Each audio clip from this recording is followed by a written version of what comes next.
né? Não é só, e aqui eu já encaixo a pergunta seguinte, senão é uma questão de tempo, que já se pesquisou muito mais com as adultas e pouco com as embrionárias. Não, né? Inclusive, quando o assunto estava para ser julgado na STF, saiu um artigo na Veja, né, induzido pela doutora Maiana Zatz, certo? Quer dizer, né, e com participação dela nesse artigo, que mostra que existem muito mais trabalhos publicados com células embrionárias do que com células adultas. Né? Então, eu não tenho aqui os números, mas é coisa de 3.000 com as embrionárias e 1.000 com as adultas. Trabalho publicado em revista científica. Né? Ou seja, não é falta de estar pesquisando as embrionárias, porque muita gente no mundo inteiro já investiu muito dinheiro na pesquisa das células tronco-embrionárias, né? Só que não chegou a nada, né? Ao passo que com as células adultas a gente está tendo resultado, né? Então não é só uma questão de tempo, é uma questão das células ser realmente mais adequada. E agora com essas pluripotentes induzidas, então, né, existem inúmeras possibilidades, certo? De diversos tratamentos sem precisar da célula embrionária, né? A questão do interesse financeiro é extremamente complicada, certo? E pode trazer coisas que são, assim, eu diria, assustadoras, né? Então, uma primeira questão, né, e foi uma das questões colocadas no Supremo Tribunal Federal pelo ministro Peluso e depois pelo presidente Gilmar Mendes, quer dizer, essa preocupação de que não haja regulamentação nenhuma para se fazer, né, a pesquisa com a célula embrionária no Brasil, tem duas questões éticas aí, né? Uma é a questão ética do embrião, né, que é você estar destruindo embriões e destruir embrião sem autorização dos pais, que é o que a lei exige, mas quem é que regulamenta, quem é que olha, quem é que fiscaliza, certo? Eu costumo dizer, num país em que não se vê caminhões de madeira na Amazônia, quem que vai fiscalizar o que é literalmente invisível? Tá certo? Né? Então, é um problema, quer dizer, mesmo que a gente tivesse uma boa legislação, a gente teria problemas de fiscalização. Ainda mais não tendo legislação nenhuma, porque foi um artigo colocado, né, numa lei que trata de outra coisa, uma lei que fala de soja e de milho, foi onde se colocou um artigo falando do embrião humano, né? E é esse artigo que permite o uso da célula embrionária. Então, tem a questão ética pelo lado do embrião, mas tem a questão ética pelo lado do paciente, né? Quer dizer, nós vimos como foram explorados, né, os doentes, os cadeirantes, então, como eles foram iludidos, eles estão achando que com a célula tronco-embrionária tem aí uma cura na curva da esquina, né? E a gente sabe que isso não é verdade. Ora, o que acontece? No Reino Unido, né, Inglaterra, etc., nos Estados Unidos, muitas empresas já investiram muito dinheiro com a célula tronco-embrionária. Não chegam a nada, né? Recentemente, uma empresa dos Estados Unidos apresentou um calhamaço de 21.000 páginas para o FDA, que é o órgão lá que regulamenta a pesquisa em humano, né, pedindo para começar a fazer experimentos em humanos. O FDA disse não, vocês ainda não têm dados suficientes, não têm segurança, nem de que isso serve para alguma coisa, e nem de que é inócuo para o paciente, para poder passar a fazer experimentos humanos. Para fazer experimentos em humanos, vocês precisam isso. Tá certo? E a empresa ficou furiosa, né? Na Inglaterra, a pessoa que coordena toda a rede de pesquisa em células-tronco declarou recentemente que talvez nunca se chegue a fazer experimentos em humanos com células-tronco embrionárias, porque elas são extremamente perigosas. Certo? Bom, o que esse pessoal vai querer? Essas empresas que já investiram uma fortuna na Inglaterra, nos Estados Unidos, etc., eles querem cobaia de terceiro mundo. Né? Me desculpe falar assim, mas é isso que eles querem. Né? E eles vão vir para os países em que está aprovado a experimentação com a célula embrionária sem nenhuma regulamentação. Né? E vão iludir os nossos pacientes aqui, né, que estão achando que tem uma curva na beira da esquina, para colocar neles células que são absolutamente inseguras, né? E esse pessoal vai começar a ter câncer, como estão tendo os calangos. Então, é o próximo passo em que o Brasil tem que tomar cuidado. E a gente já tem alertado o Conselho Nacional de Saúde, né? Que tem lá, quer dizer, tem o órgão que regulamenta. Felizmente, a gente tem algumas boas pessoas no órgão que trata da questão da ética na pesquisa, né? Que vão estar batendo nessa tecla. Cuidado com o que em termos de solicitação de experimento com célula tronco embrionária em paciente, sem ter a segurança do que vai acontecer. Né? Outra coisa, tá? O embrião congelado, ele foi muito usado, né, para dizer que ele não serviria para nada, então que era esse embrião que ia ser usado na pesquisa. Mas os próprios pesquisadores brasileiros que defendem isso já deixaram cair que o embrião congelado é problemático. Né? Que eles querem é embrião fresco. Né? Que querem é embrião produzido, digamos assim, tem os problemas de rejeição, então que seja um embrião geneticamente mais parecido, né, com aquele lá. Então, na verdade, se um paciente tem mesmo intenção de fazer um tratamento a partir de célula embrionária, vai ser com o filho dele, tá certo? Que é geneticamente muito mais parecido. Tá? Então, se eu não tenho regulamentação, se eu não tenho fiscalização, quer dizer, a coisa financeira vai por esse lado. Né? Um outro problema, tá certo? A possibilidade de roubo de óvulos, né? De mulheres que se submetem a uma clínica de fertilização in vitro, né? Para ter um filho. Ela tem que fazer, ela é levada a superovular. Quem sabe quantos óvulos ela produziu? É só o médico que olha lá no microscópio. Né? Se isso tiver um valor econômico, tá? Ele pode perfeitamente dizer para ela, olha, você produziu 6 óvulos, ela produziu 10, e ele pegou 4 e ele vai fazer. Vai pegar um esperma do banco que ele tem lá, vai fecundar e vai usar isso para fazer pesquisa. Vai vender debaixo do pano no mercado negro para o cientista que quer fazer pesquisa com a célula embrionária. Certo? Então, é todo um submundo que se abre aí, né? Que são manipulações econômicas em cima de algo que é profundamente nobre, como é a reprodução humana. Né? Então, se abriu a tampa. Né? Na verdade, na minha opinião, se abriu a tampa já com a fecundação in vitro. Né? Então, aqui também... Sem regulamentação. Na verdade, quer dizer, sem a regulamentação é problemático, mas aí também é uma posição pessoal, que eu respeito quem tem a opinião diferente, mas a própria fertilização in vitro em si, ela é muito problemática do ponto de vista ético. Né? Então, eu acho que se um casal é infértil, tem tanta criança para adotar, tem tanta criança por esse mundo abandonado, precisando ser adotada.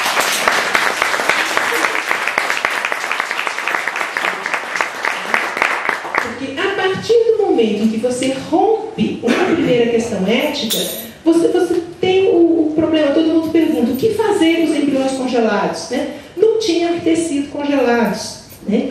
Eu tive a oportunidade, aqui eu estou me estendendo, porque eu também já estou entrando em outros assuntos que foram colocados, né? Eu tive a oportunidade de responder isso lá na própria audiência do Supremo. O ministro Lewandowski, que estava assistindo de São Paulo, pela TV, mandou uma pergunta para os dois grupos, perguntando, e o que a gente faz com os embriões congelados?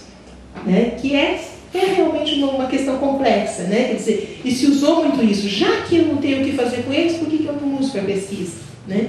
E eu me lembrei de uma coisa que eu tinha escrito há um tempo, num artigo do Correio Brasiliense, e fiz uma comparação. Eu falei, olha, é o seguinte, vamos supor que você tem 10 ladrões que combinam para fazer um roubo, combinam entre si.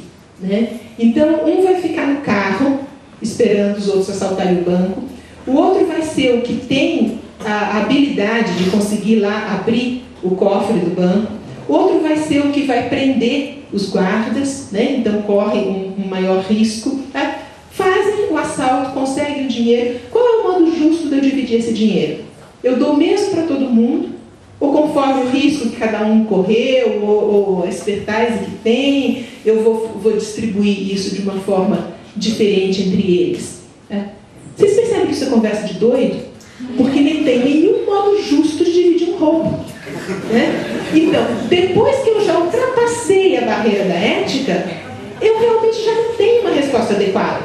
Por isso que eu não tenho uma resposta adequada sobre o que eu devo fazer com os embriões congelados. Né? Porque já se passou a barreira da ética.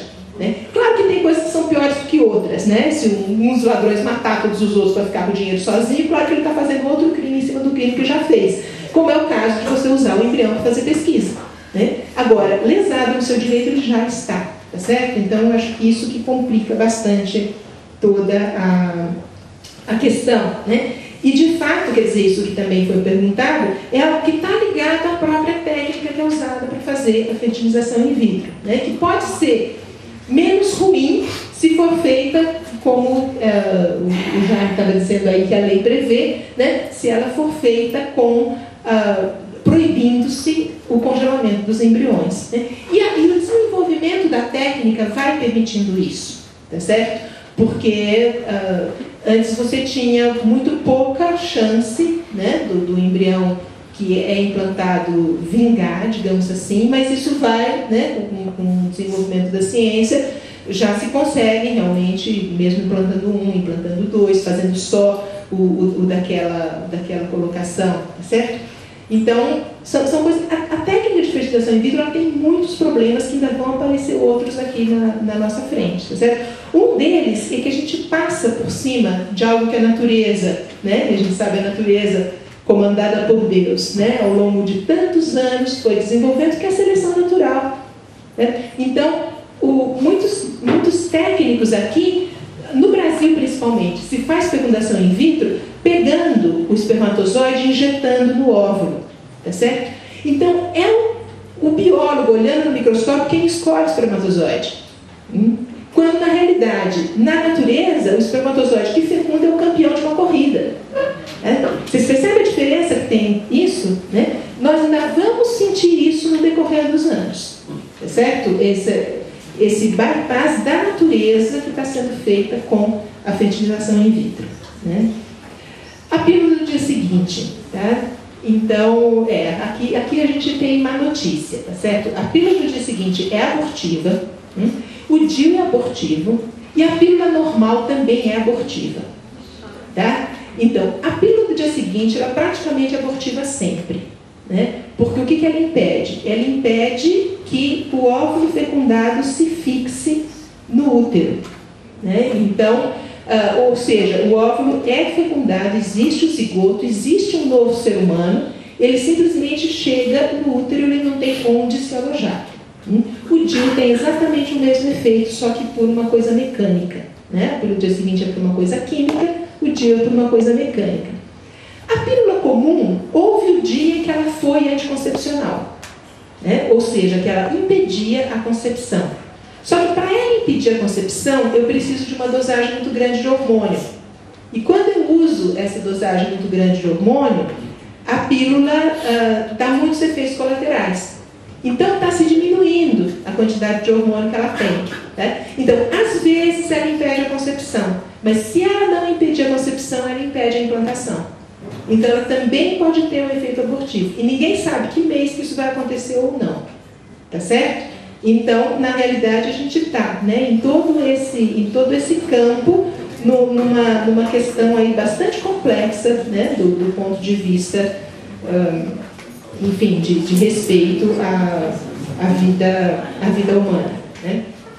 Bom, quanto à última pergunta que foi feita, né, do tumor da hipófise, quer dizer, se os médicos que tiveram os exames na mão não souberam dizer a causa, não sou eu aqui ouvindo, né, dizer o que seja.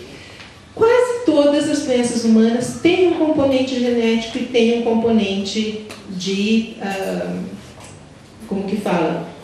Do ambiente, né? Um componente ambiental, né? Então, um exemplo clássico, a gente fala que fumo pode provocar câncer, né? Quer dizer, normalmente esse fumo vai provocar câncer naquela pessoa que é relativamente predisposta para isso, né? Então, eu tenho os dois componentes. Tem gente que fuma a vida inteira, morre velhinho, fumando, feito uma chaminé, né? E não morre de câncer, tá certo? Não pega câncer. Por quê? Porque a genética dele não favorecia para isso, né? Então, quase tudo, né, a gente tem na nossa vida, o nosso componente genético responde por parte dela, o ambiente responde por parte dela e as nossas escolhas pessoais respondem por parte dela, né? E é muito difícil a gente dizer aí o que é devido a cada parte ou não, né? Acho que com isso respondo aqui todas as questões. Muito obrigada. Obrigado, doutora Denise. E antes de passar para a doutora Fabíola, tem um bloco de perguntas também. tem uma pergunta que chegou, e aqui nós estamos encerrando as perguntas por causa do tempo também, tá? Então, doutor Cláudio, alguém que pergunta que o seguinte: então, tem um projeto tramitando no Congresso Nacional, mais especificamente na Câmara dos Deputados, no que diz respeito ao salário que poderá ser devido à criança, para garantir a gestação da criança resultante de estupro, né, da gestação de estupro. Que é um projeto apresentado por uma deputada Provida, lá do Congresso, que as abortistas denominaram de Bolsa Estupro, né? E assim elas chamam esse projeto para denegri-lo e, enfim, demais, e impedir sua aprovação. Mas o que a deputada apresenta é o seguinte: que o Estado garanta aquela mulher que sofreu violência sexual, através de um salário mínimo, que ela possa levar adiante a sua gestação, tendo condições de... Muitas delas são pobres e não têm condição para isso. Então é isso que o professor está dizendo. O que o senhor pensa sobre essa questão? Rapidinho, né? Eu estou inteiramente de acordo com o projeto, né? Pense em outro detalhe: Lei Maria da Penha. Já ouviram falar da Lei Maria da Penha, né? O que a Lei da Maria da Penha obriga o Estado brasileiro a realizar? A Lei Maria da Penha, que aquela mulher é vitimada, né, fisicamente, né, por problema conjugal, né, em relação com o seu companheiro, marido, enfim, obriga o Estado brasileiro a criar centros de acolhida desta mulher, centros disciplinares, onde ela há de ter, né, todo um acompanhamento de psicólogos, enfim, até depois colocar no mercado de trabalho. Então a Lei Maria da Penha, aprovada pelos parlamentares de todos os matizes, né, saudada, foi feita para proteger a mulher vítima de uma agressão. Por quê?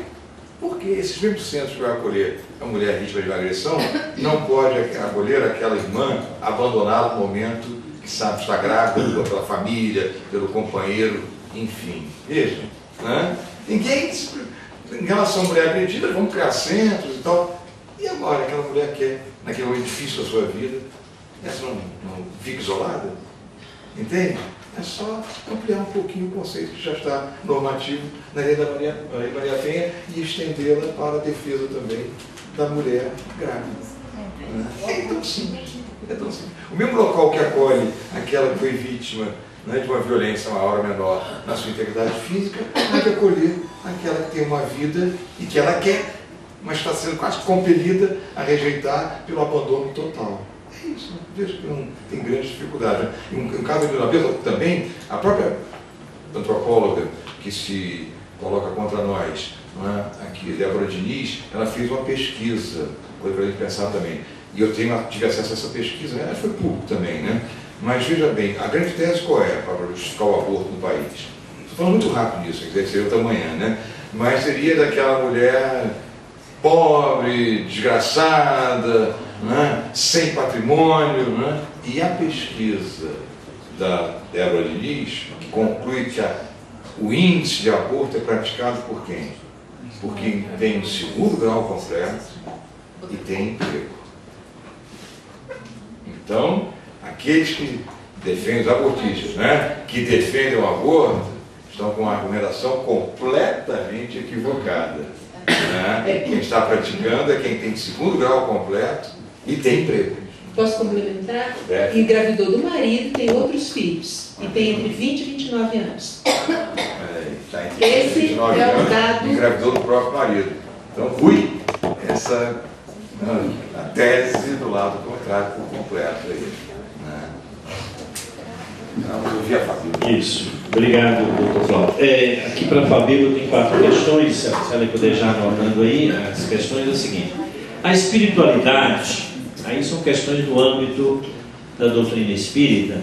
A espiritualidade, sabendo das pesquisas, não teria o controle das ligações dos espíritos com os óvulos que não serão aproveitados? Essa é a primeira questão.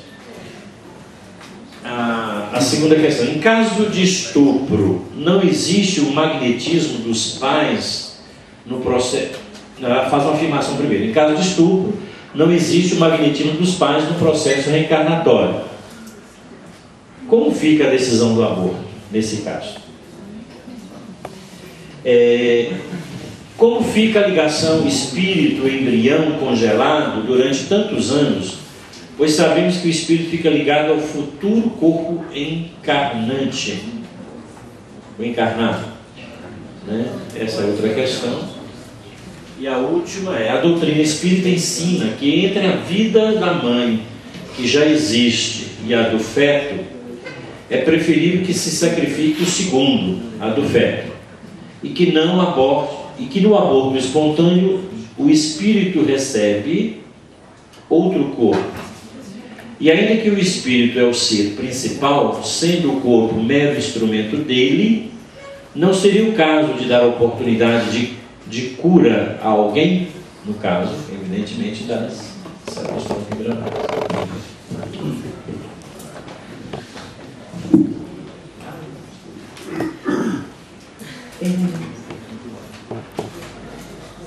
Então, sobre a primeira pergunta aqui, né? A espiritualidade, sabendo então das pesquisas, não teria controle, né, da ligação do espírito e daqueles embriões que não serão aproveitados. É como nós colocamos, né? Esse é um campo aberto à investigação, né? Até do ponto de vista de entendimento da parte espiritual. O que nós podemos dizer é o seguinte: a própria doutrina e nos ensina que tudo é feito sob a égide, né, maior da espiritualidade, do plano superior. Então, tudo que se é feito, de alguma forma, tem algum objetivo. E mesmo que aquilo não seja uma finalidade, muitas vezes adequada ou ética, mas de alguma forma aquilo ali vai se trazer algum tipo de entendimento, de experiência e tudo mais. Então, como a gente falou, a espiritualidade está atenta a tudo isso. Não ocorre nada que não esteja acontecendo sem o aval da espiritualidade superior.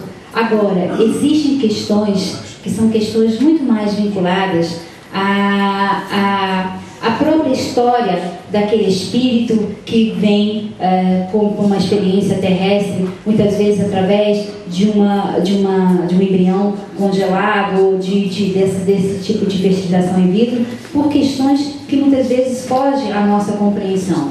Então a gente tem que ter esse entendimento. Se está ocorrendo a questão, esse é um fato, mas nós podemos nos assegurar que a espiritualidade superior, ela está atenta a tudo o que acontece e que nós ainda somos muito pequenos para o entendimento de todo esse processo que ocorre do ponto de vista do entendimento espiritual, do porquê daquele espírito reencarnante ele vir numa experiência através de uma fertilização in vitro.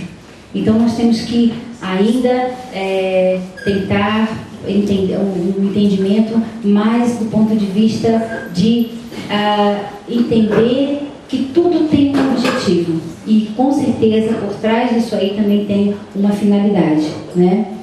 Em relação à questão do estupro, em caso do estupro não existe magnetismo dos pais no processo reencarnatório. Como fica a decisão do aborto? Olha, nós falamos o seguinte, que o magnetismo sempre vai existir. Essa é uma força irresistível. Então, assim, se falar assim, não existiu porque nós estamos falando de uma força de atração magnética. Não é uma força de atração psíquica, de nada disso. É uma lei do universo. Então, aquilo que nós colocamos, se existe umas células germinativas que se unem, aquilo vai trazer, vai gerar, a partir do momento dessa ligação, uma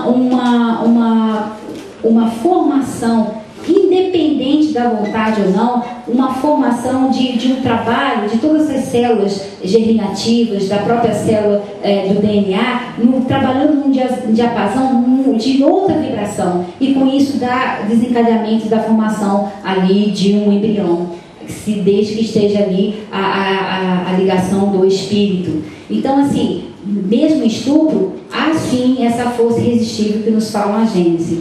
E aí, como que fica em relação ao entendimento, em relação à questão do estupro abortar ou não? Aí eu gostaria de fazer minhas palavras do Dr. Cláudio, que foi brilhante, e na verdade, como nós aqui dentro da doutrina espírita, que nós também aprendemos a valorizar cada vez mais a vida e ter um entendimento de que absolutamente nada acontece por acaso. Não que nós queiramos que uma pessoa passe por uma experiência dessa, que é uma experiência extremamente traumatizante, mas nós podemos, ao longo da própria experiência, da própria literatura e até leiga, sabermos de mulheres que, apesar de toda a dor pela qual elas passaram, elas tiveram essas crianças, muitas acabaram dando para adoção, outras ficaram com essas crianças que se tornaram suas grandes amigas, suas grandes companheiras ao longo das suas vidas. Então nós não podemos resumir, né, os atos que são violentos a algo que a gente não possa tirar algo de positivo. Respeito absolutamente a decisão e tenho certeza também que, como a espiritualidade é muito mais sábia e entende muito mais as nossas dificuldades, os nossos conflitos, ela vai ter um entendimento certo se aquela mãe que não tiver o apoio, o acolhimento. E é interessante porque nós conhecemos uma pediatra que trabalha no centro de saúde, que trabalha junto com essas pessoas que foram vítimas de estupro. E ela disse que, surpreendentemente, quando vai conversar com essas mulheres, dando-lhes apoio psicológico, apoio no sentido de elas poderem gerar essa criança, elas acabam tendo essas crianças. Contrariamente do que a gente imagina, de que elas não queriam, rejeitariam. Então, quais seriam as razões pelas quais aquela mulher passou por uma experiência traumatizante e acabou vindo uma criança? E qual seria a condição desse espírito que, precisando dessa experiência reencarnatória, ainda oferece a ele ou chega a essa oportunidade de vir através de um ato de violência e mesmo assim ele vem pedindo, implorando também para que possa ter essa experiência? Vamos tentar olhar aqui além. Porque se nós ficarmos olhando só no nosso nível de entendimento materialista, que queremos respostas imediatas, nós não vamos ter um entendimento de como funciona a espiritualidade, que é muito maior do que tudo que a gente possa imaginar. Então, assim, nessa questão, eu também concordo. Respeito a opção de cada um. Mas quem sabe, se essa mulher tiver o acolhimento, o entendimento do que é a vida, das nossas experiências, de por que provavelmente ela tenha passado por isso, quem sabe ela pode ter essa criança. Mesmo que ela não queira depois criá-la, quem sabe doá-la até para adoção, mas dá oportunidade a esse espírito, porque nós sabemos que a partir do momento que tem ali um ser, é um espírito que pede, por favor, me dê oportunidade. E nós temos que ver com compaixão e com o coração essa questão. A outra pergunta é a ligação espiritual. Pergunta como fica a ligação espírito-embrião congelado durante tantos anos, pois sabemos que o espírito fica ligado ao futuro corpo encarnado. Nós também já respondemos ao longo da nossa explanação que o próprio livro dos Espíritos nos coloca que a ligação que ocorre, ela se completa ao nascimento. E o Consolador também, através de Emmanuel, nos fala exatamente isso. Então, o embrião que está ali congelado, ou o espírito que está ligado por um laço fluídico àquele embrião, ele tem uma certa autonomia no mundo espiritual. Ele não está isento de ficar totalmente também inerte diante das coisas. Então isso a gente já tinha colocado na nossa exposição. E a doutrina espírita ensina que a vida da mãe que já existe a do feto, é preferível que se sacrifique o segundo, e que no aborto espontâneo o espírito recebe outro corpo, e ainda que o espírito é o sim principal, sendo o corpo ali. Mesmo não seria caso da oportunidade de curar alguém. Olha, aqui a gente tem que pegar a questão em relação ao efeito, ou vamos dizer assim, aos meios que se justificam talvez os fins. Não é bem assim, né? Aqui a gente tem que ter um certo cuidado, né? A doutrina espírita coloca, né, lá no livro dos Espíritos, que quando ocorre essa questão entre a mãe e o feto em termos de risco, né, da vida da mãe, até do ponto de vista jurídico também existe essa proteção, se opta pela vida da mãe, né? E isso é algo que está dentro dos próprios postulados, né? Agora, quando existe essa questão do aborto espontâneo, né, A gente sabe que, como a doutora Denise falou, a questão da seleção natural, né? Que a própria natureza acaba agindo. Muitas vezes a gente sabe também que aquele espírito fica ligado por aquele período que ele precisa junto àquela mãe, né? E muitas vezes ocorre o aborto espontâneo até por malformações genéticas. Então existe já uma seleção natural. O espírito comanda tudo, claro, né? A gente sabe disso, mas existem razões, como a gente está colocando, que escapam até o nosso entendimento do ponto de vista do nosso conhecimento atual pelas questões, as questões de compromisso, né, da mãe com esse feto. Então nós temos que entender que, quando nós estamos falando aqui dos embriões congelados, que eles não ficou muito claro para mim qual foi a conclusão aqui da pergunta, mas o que a gente vê é o seguinte: quando nós estamos falando aqui de embriões, nós estamos falando de vida, né? Nós estamos falando de seres individuais com toda a potencialidade para poder se tornar qualquer um de nós. E isso é uma coisa que a gente tem que estar sempre levando em consideração.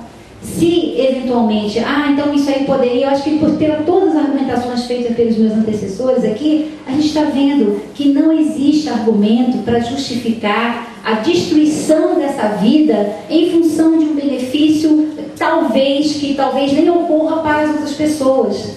Então eu acho que a questão aqui, ela precede. Nós estamos aqui defendendo a vida e aquele espírito, estamos mostrando que a ciência pode sim progredir. E a própria espiritualidade permite que os cientistas cheguem a milhares de achados e de tecnologias que melhorem a condição humana, que melhorem o bem-estar, que melhorem a saúde. A gente está vendo isso. E isso por quê? Porque Deus permite. Mas nós não podemos justificar uma violência querendo gerar outra. Não é assim.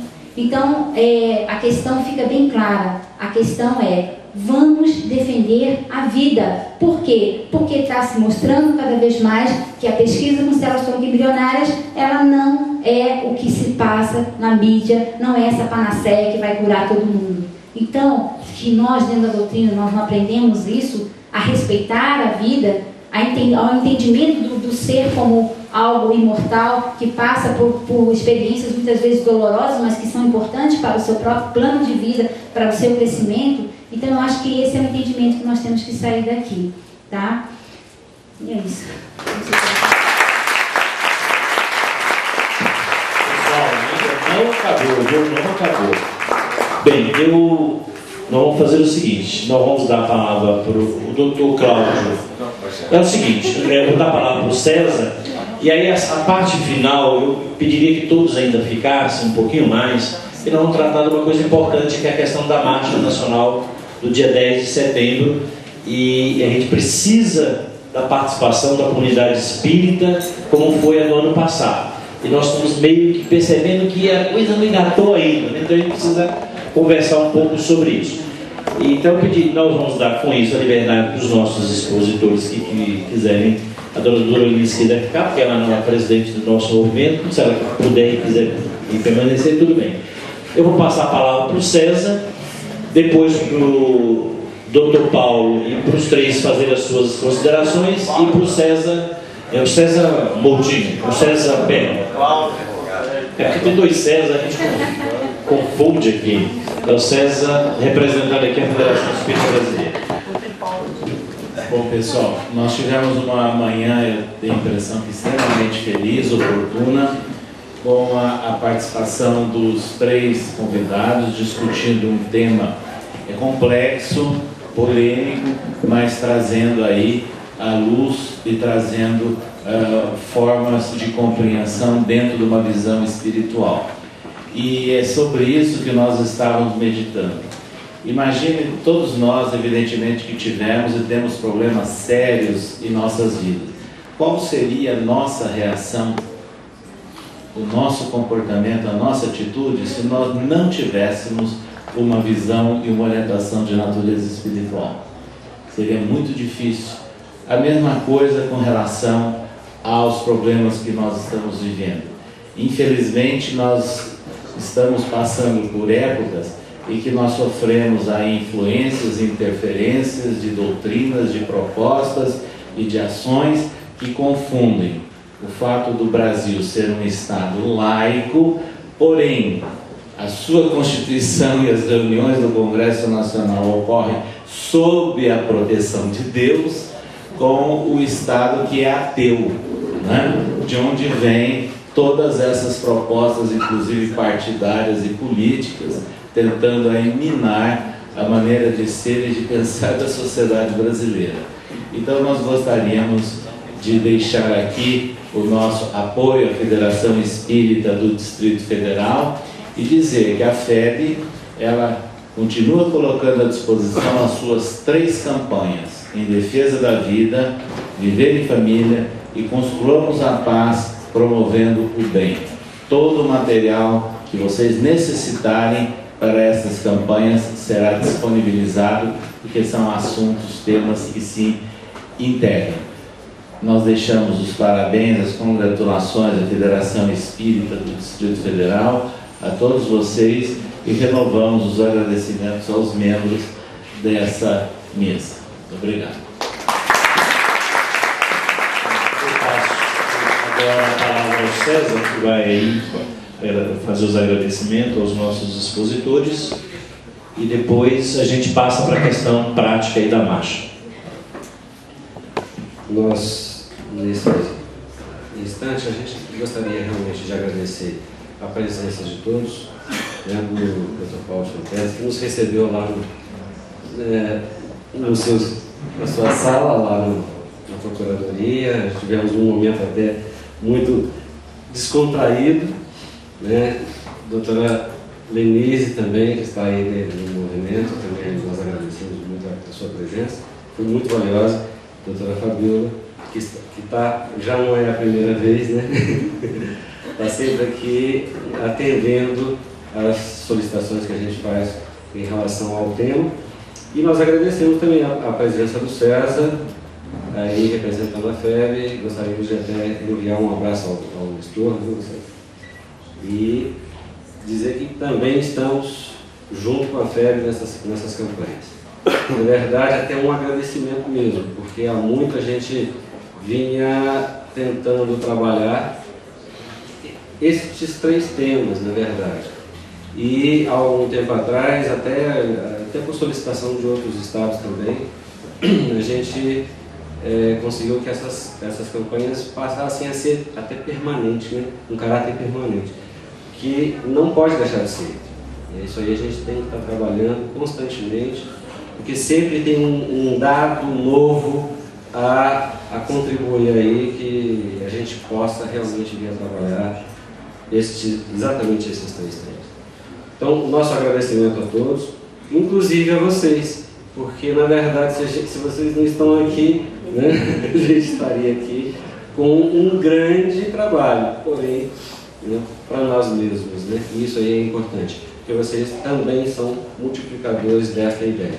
E é em função disso que a gente se preocupa, né? Porque na verdade o que tem que ser colocado para os nossos irmãos, onde a gente frequenta, é mostrar a grande inverdade que tem sido colocada, né? A manipulação de informações que tem sido colocada pela mídia. Então, nossos agradecimentos a todos. Só lembrar a doutora Lenise, o doutor Cláudio e a doutora Fabíola sabe disso. Aqui nós temos, nesse plenário, lá no outro, né, que tinha um telão, outras pessoas que não puderam estar aqui, estiveram lá, são todas lideranças das mais diversas casas espíritas aqui do Distrito Federal, que aqui hoje compareceram, né, para poder prestigiar esse debate e buscar essas informações e também buscar as informações a respeito da marcha, que é o tema que a gente vai tratar agora. Dr. Cláudio, fica à vontade, o César também, que parece que tem outro compromisso, fique à vontade também. E o César Moutinho vai acompanhá-los até a saída da nossa casa. Muito obrigado pela oportunidade.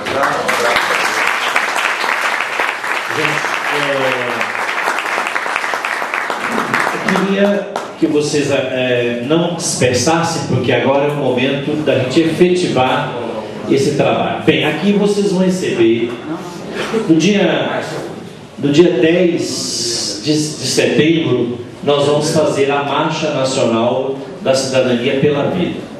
Gente, até o ano passado, a comunidade espírita participou intensivamente desde as primeiras plenárias de mobilização. Nós já estamos na 6ª plenária e a presença dos representantes das casas, dos CNDs, tem sido muito pequena, né?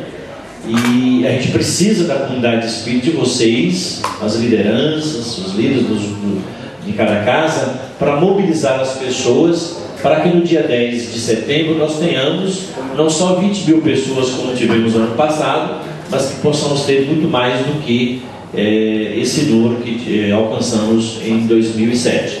Então a marcha não vai ser dia 20, como tinha sido divulgado antes. A marcha vai ser dia 10 de setembro, tá? Vocês vão receber lá embaixo, cadê o Alan? Está aí? Não. Está distribuindo material. Vocês já podem levar esse panfletinho, que a Federação Espírita está nos ajudando. 650 mil nós fizemos para poder distribuir aqui no Distrito Federal e no país inteiro, mas vai para outros estados também. Então vocês podem pegar um montinho, já levar para a sua casa espírita, distribuir lá nas palestras públicas, junto aos trabalhadores das casas, já fazendo. Eu queria solicitar, que não sei quantos dirigentes de presidentes de casas espíritas estão aqui, né? Mas seria interessante que em todas as palestras públicas daqui para frente lembrasse da marcha. Olha, gente, dia 10 de setembro não vamos esquecer da Marcha Nacional da Cidadania, porque nós queremos fazer da Marcha Nacional um evento anual. Como alguém já disse aqui, a defesa da vida ela é permanente, mesmo que o aborto seja legalizado, porque se ele for legalizado, aí que nós vamos ter que trabalhar para que não aconteçam os abortos, porque eles vão ter muito mais facilidades de acontecerem. Em todos os países que o aborto foi legalizado, o número de abortos acabou aumentando muito. Então a nossa luta é permanente. A gente quer tornar esse movimento um evento anual, que aconteça todos os anos, mais ou menos aí nessa data de agosto a setembro.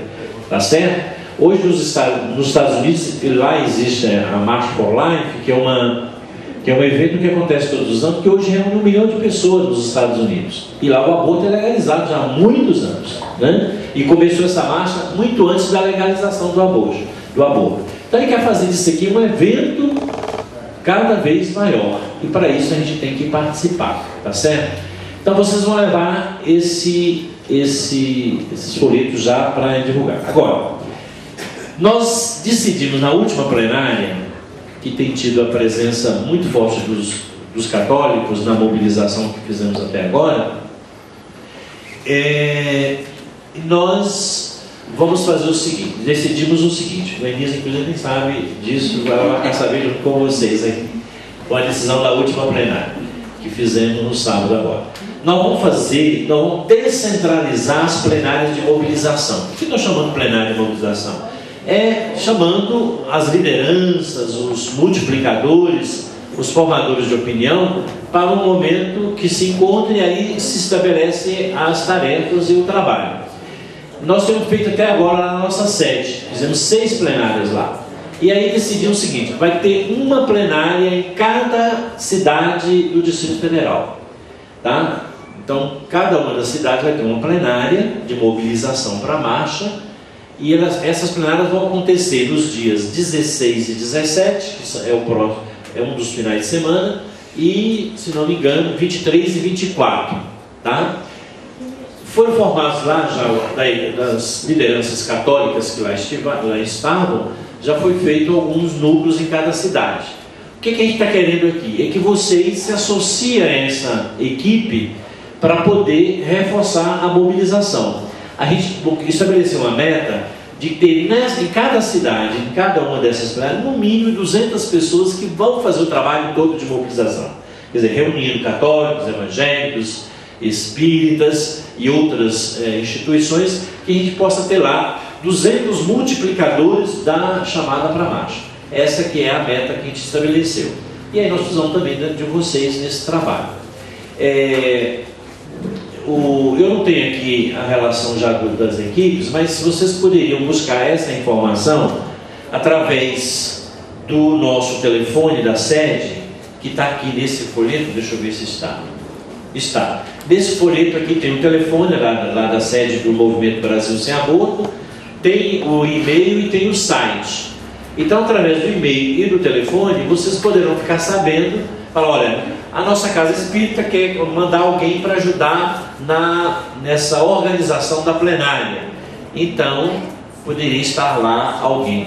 Eu não sei, talvez o pessoal ligado aos CRDs, aos conselhos regionais também, poderia ser uma forma melhor até de organização. Mas está aberto a essa participação, tá certo? E aí cada equipe em cada local vão escolher um local para poder fazer essa plenária. De preferência que seja um local mais neutro.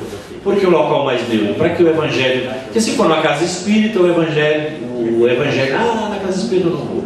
Né? Se for lá numa igreja católica, o evangelho vai falar a mesma coisa. Então, a gente pretende fazer um lugar mais neutro para poder exatamente todo mundo sentir a vontade e não se sentir constrangido. Tem que respeitar essas diferenças de cada um, né? O que nos une aqui é a defesa da vida. Nosso Movimento Brasil Sem Aborto, ele é suprapartidário, ele quer saber de que partido a pessoa é, se ele é filiado, não é, se milita ou não, e também ele é supra-religioso, não importa a religião que cada um esteja vinculado. O que importa é a determinação de cada um na defesa da vida, né, desde a concepção.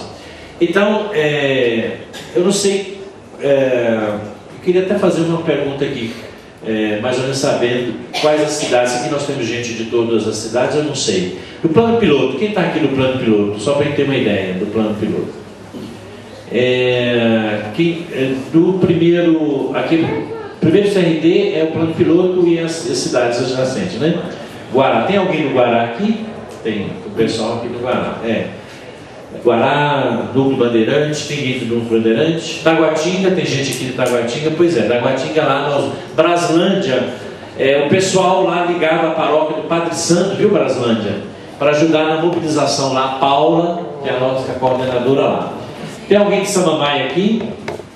Santa Maria, Samambaia, tem gente. Santa Maria, tem gente de Santa Maria. Planaltina como é que chama lá? Sobradinho também tem. Pois é, nós temos gente praticamente quase todo o DF aqui. Eu acho que a melhor maneira para vocês ficarem sabendo como é que nós vamos entrar nessa mobilização, como é que a gente vai participar da organização dessa plenária, ligue para o comitê. Lá nós temos gente o dia inteiro, de 9 até as 18 horas, e vai dizer, olha Renato, olha Hernando, eu queria saber quem é que aqui na minha cidade, Taguatinga, está na equipe que eu quero saber, entrar junto, ajudar a mobilizar, levar os espíritos para lá também. Ok? Nós podemos sair daqui com esse compromisso, gente? Podemos? Que lista? Sim, claro. Então, depois, quando tivermos acertado cada um desses locais, a gente vai exatamente fazer... dar essa informação através do boletim. Quem recebe o boletim da federação aqui, aquele eletrônico, via e-mail? Quem recebe? Nossa, pouca gente recebe, tem que deixar o e-mail para receber o boletim da Federação Espírita, né? Que o Nazareno é responsável e faz com muito amor, sempre tentando passar todas as informações. Bem, vai estar no site também da Federação, a gente vai colocar os locais das plenárias no site da Federação e no site do Brasil Sem Aborto, quando as plenárias forem definidas os locais. Mas a gente quer que vocês já participem da organização dessas plenárias. Quem quiser se cadastrar, pessoal, manda um e-mail para ddd@fedef.org.br, tá? ddd@fedef.org.br. Você recebe o boletim. Para receber o boletim eletrônico. Gente, dia... o Alan aqui para me ajudar nessas datas. Nós marcamos o lançamento da marcha nessa última plenária. Se não me engano, alguém podia ver aí que foi um sábado, o primeiro sábado, o último sábado de agosto ou o primeiro de setembro. Veja para mim, se é dia 30, eu acho. 30 é o quê? É o último dia em agosto, né? Então, no último dia 30, nós vamos ter o lançamento da marcha. O local ainda nós vamos definir, mas vocês já vão receber. Vocês deixaram o e-mail aqui naquela lista, telefone, assinado, não? Não, só o nome e a instituição. A gente é só mandar o e-mail para ddd@fedef.org.br que vai receber automaticamente. Isso. Então manda um e-mail para o ddd@fedef.org.br pedindo para você receber o boletim, que vocês vão receber todas as informações. Ok, gente? Eu queria que vocês saíssem daqui hoje mobilizados para a marcha, gente. E aí eu quero falar por último, veja se abre para mim aí, as camisetas. Já está aberto. Já está aberto, já está atrás de mim aberto. Olha, aqui é o seguinte, esse ano, diferentemente do ano passado, a marcha ela foi muito espontânea. Cada um botou a camisa que achou, ali estou vendo um bocado de camisas ali, né? Do pessoal já usando. E esse ano nós vamos ter um abre-marcha, vamos dizer assim. São 4 alas que vão abrir a marcha. Nós estamos chamando de alas, porque são cores diferentes, né? Então essa aqui é a ala Mulheres pela Vida, vai ser a segunda ala, nem é a primeira. A segunda ala Mulheres pela Vida vai ser essa camiseta amarela, né? A camiseta custa R$15 e cada pessoa adquire essa camiseta e entra nessa ala. Qual é o objetivo dessas alas? Primeiro, para a gente fazer um colorido bonito lá na esplanada, chamar a atenção da imprensa. Quem sabe assim a gente recebe, o Movimento de Defesa da Vida recebe uma foto bonita no jornal Folha de São Paulo, quem sabe, né? E a própria televisão divulgar. Segundo, que com isso a gente quer que as pessoas vistam a camisa da Defesa da Vida, né? É um caráter pedagógico, informativo pedagógico. E segundo, é um caráter de mobilização mesmo. O terceiro é o caráter de mobilização mesmo para a marcha. Então, olha, o tema dessa camiseta aqui é Mulheres pela Vida. Vai estar escrito ali, maternidade exige respeito e dignidade. A ideia é de passar essa ideia de que o Estado tem que cuidar da maternidade brasileira, né? Passa a outra camisa. Essa é da Família pela Vida. Essa cor está aí meio lilás, mas não é lilás não, é azul, né? É azul mesmo, um azul forte. E o tema é Família, lugar de acolhimento da vida. Esse é o tema dessa ala.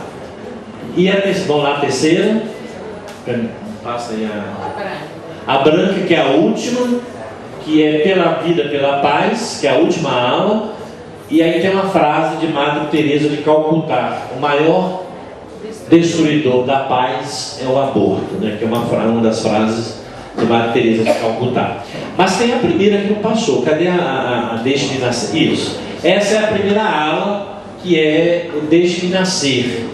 Tem como tema Sou ser humano desde a concepção, que foi todo o debate que nós fizemos aqui hoje, né? Sou ser humano desde a concepção. Então essa é a ala Deixe-me Nascer. A primeira Deixe-me Nascer, na sequência Mulheres pela Vida, na sequência Família pela Vida e por último Pela Vida, Pela Paz. O tema da marcha desse ano vai ser a música do Gonzaguinha. E a vida que é, diga lá, meu irmão. Esse é o tema que nós vamos tocar no dia da esplanada. Eu quero dizer para vocês que essa marcha ela é cívica. Alguém fala, mas por que não escolhe uma música religiosa que fala, né? Não, porque a gente quer dar esse caráter de civilidade, né? Porque se eu for escolher uma música religiosa, eu vou de que inspiração religiosa vai ser, né? Então, a gente prefere colocar temas mais ligados à cidadania e ligados à natureza cívica deste evento. Ok? E as camisetas são as cores da bandeira nacional, até porque 93% da população brasileira é contra o aborto. Filme. Sim. Muito bem. Se vocês, para adquirir essas camisetas, a mesma coisa. Liga para o gabinete. Liga para o comitê, na sede do Movimento Brasil Sem Aborto, que vocês têm o endereço. Tá? Vocês vão receber os panfletos lá embaixo. Eu queria dar a palavra para a doutora Lenise, e depois tem o assunto do filme Bezerra de Menezes, que eu quero tratar com vocês aí. Tá? Doutora Lenise, para despedir de vocês também. Bom, muito bem, gente. O Jaime já falou praticamente, né, toda a questão aí relativa à marcha. Eu só queria chamar a atenção para um ponto, né? Quer dizer, essa é uma luta que é para sempre, como eu disse, é uma luta de sempre. Todos os anos a gente quer fazer, né, uma marcha que realmente sensibilize. Agora, esse ano é um momento estratégico, né? Porque a principal lei que quer viabilizar o aborto nesse país, que estava há 17 anos no Congresso Nacional, sem tramitar, né, não saía ali da Comissão de Seguridade Social e Família, foi colocada em votação, foi recusada na primeira comissão, foi recusada na segunda comissão e muito provavelmente vai para o plenário, porque agora, esses dias, comecinho de agosto, o deputado Genuíno vai recolher as assinaturas necessárias para jogar esse projeto para ser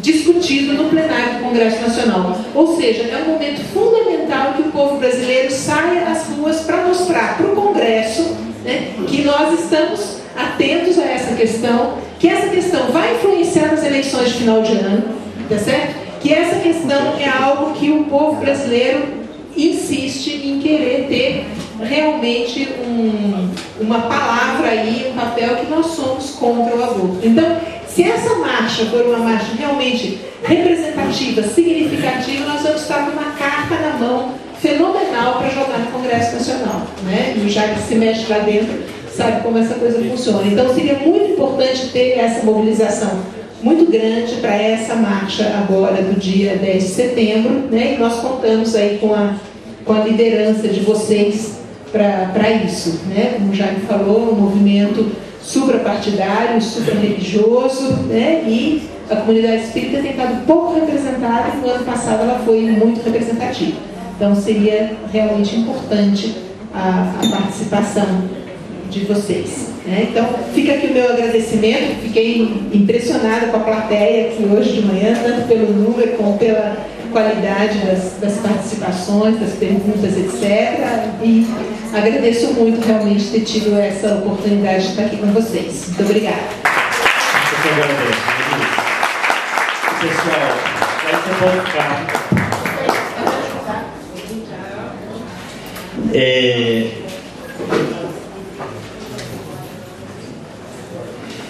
Gente, só o Paulo está lembrando aqui que eu vou reforçar, já disse, vamos falar da marcha nas palestras públicas, né? Lembrando aos trabalhadores, as pessoas que frequentam as casas, da importância de estarem lá e também de comprarem as camisetas e tudo mais, tá certo? Gente, por último é o seguinte, no dia... Você sabe que... Alguém já ouviu falar aqui do filme Bezerra de Menezes, a vida? O título é... Diário de um Espírito. Diário de um Espírito? Levante a mão quem já pronto. Então muita gente já está sabendo disso. Ótimo. Esse é um bom começo. Na outra sala também, levante a mão que eu estou vendo daqui. A questão é o seguinte, o filme vai ser lançado nacionalmente no dia 29. Quem sabe, todo mundo já não sabendo também, tá vendo? Dia 29 vai ser o lançamento nacional. Em algumas cidades vão ter o que nós chamamos, o que se chama de avant-première, uma apresentação especial dirigida para um público específico, certo? Em Brasília, essa avant-première vai acontecer no dia 16, na sala 3 do Parque Shopping, dos cinemas do Parque Shopping. 16 de agosto. Só que é o seguinte, essa avant-première é para um público muito restrito, vamos dizer assim, tá? Está sendo dirigido para os presidentes das casas espíritas e vai ter 2 convites para cada casa espírita, sendo que dirigido ao presidente, e o presidente vai escolher quem vá com ele, ou a esposa dele, ou alguém da diretoria, aí ele vai decidir. Por que nós vamos fazer isso? Porque nós queremos que cada casa espírita possa estar nessa avant-première para depois ele poder fazer o trabalho de divulgação do filme lá na sua casa a partir do lançamento dia 29 e nas sessões que poderão vir. Aqui é um detalhe importante. Se no dia 29 a sala cabe lá, se não me engano, 259, 300 pessoas no máximo. 258. Nas primeiras semanas. Mas no primeiro dia, se no primeiro dia tiver 10 pessoas na sala, aí vai passar o segundo, vem 15, no outro 30, não vai estimular o cinema a manter o filme em cartaz para as pessoas verem. Então nós temos que lotar. 29 é que dia da semana? Sexta-feira. Sexta, sábado e domingo, essas 3 primeiras apresentações do filme tem que ter casa lotada, sala lotada, 300 pessoas no mínimo lá. Então é preciso, pode comprar ingressos com antecedência se for o caso, se tiver condição para isso, mas o importante é que a gente faça um esforço para que tenhamos sala lotada, porque senão o cinema não vai apresentar na semana seguinte o filme nas sessões lá no Parque Shopping, no caso da Sala 3, certo? Quem está comandando esse lançamento é uma empresa de distribuição e produção chamada Fox Filmes, não é isso? A Fox Film. Então é ela que vai conduzir no país inteiro o filme, a distribuição e a apresentação do filme Bezerra de Menezes, Diário de um Espírito. Então, dia 29, o filme vai ser lançado em 41 salas de cinema no país inteiro, ao mesmo tempo. É importante que nós valorizemos isso, porque trata-se de um ícone do espiritismo brasileiro. Vai a oportunidade que o público que não tem conhecimento sobre a vida de Bezerra possa ter acesso a isso. Então divulgue também para as pessoas que não são espíritas, né? Divulgue, lá ver um filme importante, né? Vai conhecer, então é importante essa divulgação. Então lembrando, dia 16, cada casa espírita presidente vai receber um cartaz, vai receber os 2 ingressos, que ele, presidente, vai escolher quem é a segunda pessoa que vai com ele, né? Na Avant Premiere, que vai acontecer no dia 16. E quem não vai estar na Avant Premiere, vai estar no dia 29, com certeza, né? Lá na sala 3, 29, 30, escolhe o dia. Mas vamos encher a sala no dia 29 e nos dias seguintes. Tá bom? O Anazaki quer um complemento sobre essa informação. Só dizer que esse é o primeiro de uma série de filmes espíritas baseados em livros consagrados da doutrina espírita, que a Estação da Luz, que é sem fins lucrativos, quer fazer. Então, a gente conseguiu bom sucesso, né? Era a princípio um docudrama, um documentário, tinha depoimentos mesclados com o filme, e foi adaptado, foi transformado para uma biografia, um filme mesmo, uma ficção baseada na vida de Bezerra de Menezes, né? Então é um super documentário, super bem elaborado. Não é um filme maravilhoso como a gente pode imaginar um filme de Hollywood, mas é o primeiro que, se a gente apoiar, a Estação da Luz vai ter condições de fazer livros sobre obras de André Luiz. Imagine Sexo e Destino, Entre a Terra e o Céu, mostrarem livros dos espíritos nas telas de cinema, traduzir para outras línguas, levar o espiritismo para fora do Brasil, somar a força do filme à força do livro.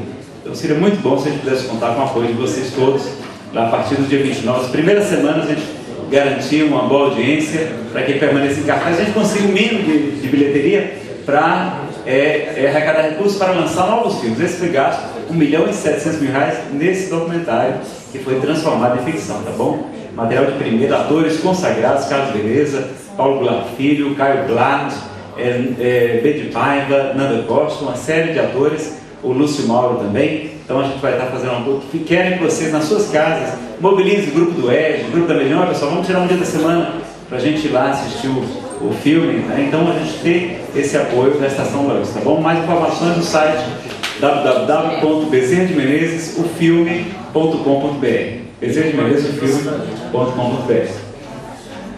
Só passar a palavra para o Paulo. E o DVD daqui, terça-feira, está pronto, na FEDEF do Sudoeste, o DVD do seminário de hoje, tá? Paulo. Pessoal, já me lembrado aí que nas reuniões de mobilização da marcha, nós temos estado um pouco presentes. Realmente, em relação à marcha, nós precisamos agora ter material de divulgação que já está posto aí, a data, confirmado tudo, a gente precisa da participação. Está sendo entregue um bloco lá embaixo de material, mas independente disso, o ano passado a gente foi, eu, né, o César, o próprio Jaime e os presidentes de cada CRD, mais os colaboradores, nós fomos a praticamente 90% das casas espíritas de Brasília divulgar a marcha. Então a gente precisa recuperar esse movimento. Então de hoje até a semana da marcha a gente tem que recuperar. Então eu peço o apoio de vocês em pegando material, isso ficar como ponto de pauta de todo encontro na casa, toda palestra pública que houver, e se colocar à disposição aqui, eu coloco o Jaime, eu, o César aqui, a diretoria, e os próprios CRDs, para que a gente possa ir nas casas divulgar a marcha, porque às vezes a gente sabe que da casa, as pessoas da casa não têm tanta poder de influência, né? Então a gente troca, eu e a Vera rodamos muito lá na 4ª região ano passado, né? Fomos em quase todas as casas que nunca nos receberam por conta da marcha. E se os espíritos não se engajam, gente, a gente percebe que o movimento tem dificuldade, que algumas religiões têm dificuldade. Eu tive contato com alguns padres, alguns pastores, eles têm dificuldade de ir, né, um visitar o outro para convocar. Então, a gente tem aí essa facilidade, não tem essa dificuldade de falar com outras religiões, de impor o nosso credo. Então, peço que vocês se mobilizem, não só nas casas espíritas, mas na escola, no trabalho, quem puder influenciar, né, com aquele foco de marcha cidadã e não marcha religiosa. Então, por favor, material não falta, tem material de divulgação à vontade. Eu fico à disposição. Né? Eu esqueci de falar do cartaz. Essa imagem que vocês têm aqui no Ponto Manfredo vai ter um cartaz grande, que nem aquele do ano passado. Tá? Esse material aqui foi a FEB que colaborou, né, com vocês, 650 mil panfletos desse, e a CNBB, 30 mil cartazes, que a CNBB está bancando para a marcha. Então, cartaz também vocês vão receber oportunamente aí, tá bom? Passar a palavra para o César para ele encerrar o nosso evento. Meus irmãos, gostaram? Só outro disso, né? Na verdade, era exatamente isso que eu ia dizer. Nós acreditamos que esse trabalho, essa preocupação, ela não se esgota. O trabalho foi excelente, né?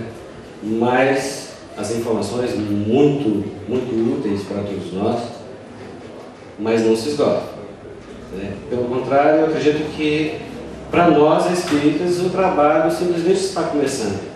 Embora a gente já vem trabalhando aí também há muito tempo, mas o trabalho só está começando.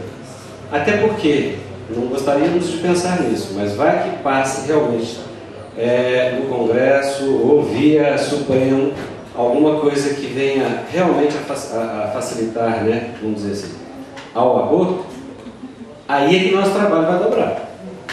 Porque o nosso trabalho vai passar realmente a ser de conscientização verdadeira do espírito que precisa, né? E nós estamos em uma experiência terrena, nós somos nossa vida maior em espírito e nós precisamos realmente passar essa informação a todos. Então está aqui só o início, vamos dizer assim, de uma grande tarefa, não luta, né? Porque luta, mas de um grande trabalho em busca da paz, que perpassa por todas as situações em que vivemos.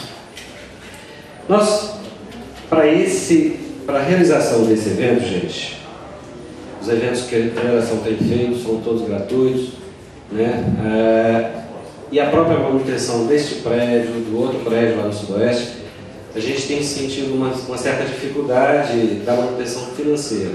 E agora a gente vai tentar fazer uma série de almoços. O próximo almoço da Federação é no dia 24.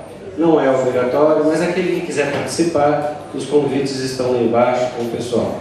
Quem quiser colaborar conosco financeiramente, né, está aí o convite. Nós vamos encaminhando para o encerramento. Gostaríamos de, nesse instante ainda, fazer os nossos agradecimentos, né, ao plano espiritual, a Jesus, a todos aqueles que nos amparam. O almoço vai ser aqui na 408? O almoço será realizado aqui na dia 24, domingo. Dia 24, domingo. Né? O cardápio é bobó de frango. Tá? Então, para o nosso encerramento, como nós iniciamos, né, pedindo ao plano espiritual, vamos encerrá-lo também da mesma forma. Nós vamos pedir à nossa irmã que esteja à frente, junto conosco, de muito trabalho, e continua na tarefa conosco. Nossa irmã Verinha. Quando eu era jovem, falava Verinha, eu entendia. o cabelo ficando branco, velha, continua velhinha, eu estou para entender.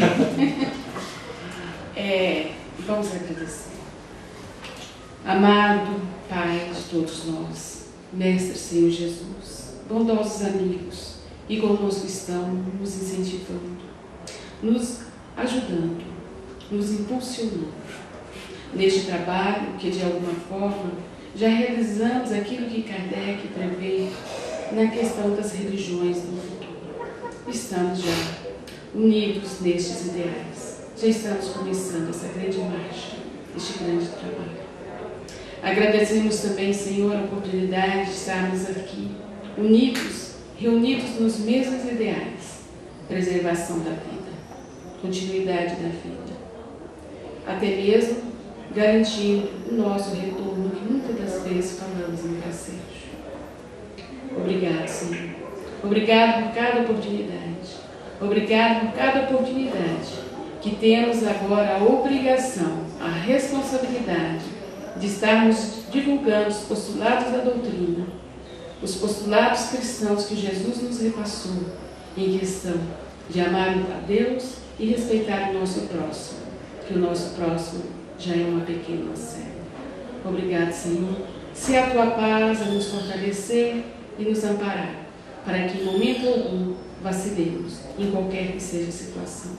Que em momento algum, Senhor, deixamos passar a oportunidade de divulgar a Tua luz, de divulgar essa maravilha que é a vida. E que quando chegarmos no nosso momento de prestar conta, tenhamos condições de dizer: Senhor, aqui estou, cumpri a minha tarefa. Por pequena que tenha sido, mas realmente nós realizamos. Obrigado mais uma vez, que possamos retornar aos nossos lares e que possamos dar continuidade a este trabalho que teve início nestes dias. Graças a Deus.